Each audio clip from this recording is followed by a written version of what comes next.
অবস্থা, তাদের বাবা মা তাদের বাবাদের জন্য তারা ওয়েট করে, তাদের বাবাদের অবস্থাটা কি হয়েছে, শিশু বাচ্চাদের অবস্থাটা কি হবে।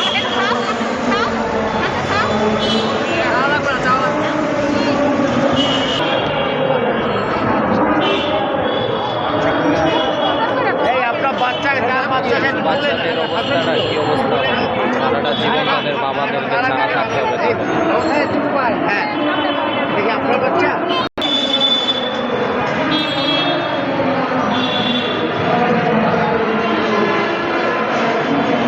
পুনর্বাসনের দাবিতে এবং তার সাথে আরেকটি দাবি যুক্ত হয়েছে। দীর্ঘদিন আমরা এই পুনর্বাসনের দাবিতে আন্দোলন করেছি, কিন্তু এবার যে দাবি নিয়ে আমাদেরকে এই সরকার পতনের পর প্রতিবাদ সভায় উপস্থিত সকল সাংবাদিকবৃন্দ, সুধীবৃন্দ, আসসালামু আলাইকুম। মুসলমানের ফরজ, মুসলমান ধর্মে 4টা বিয়ে করা ফরজ ইসলাম ধর্মে।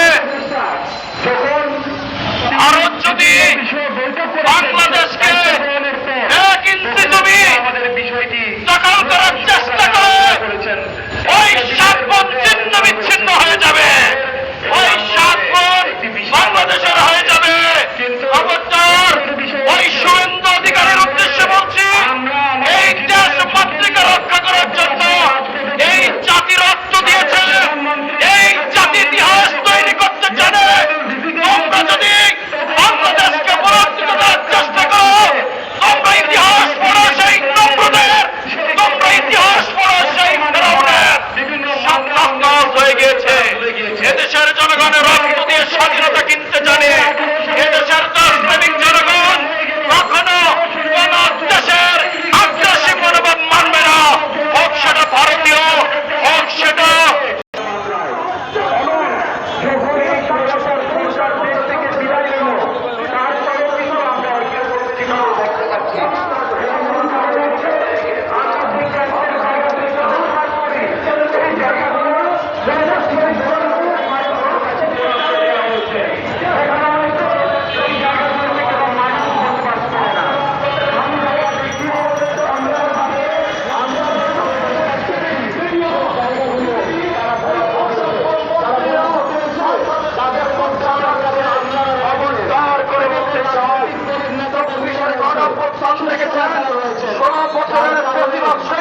বিদায় করেছি আমরা।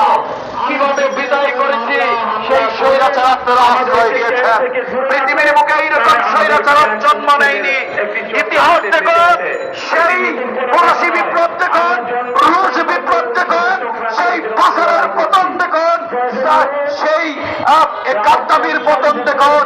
এই ভারতীয় সেই মুক্তিকামী সাধারণ জনগণের সাথে আমাদের কোনো বিরোধ নেই। আমাদের বিরোধ হচ্ছে মোদী সরকারের নীতির বিরুদ্ধে।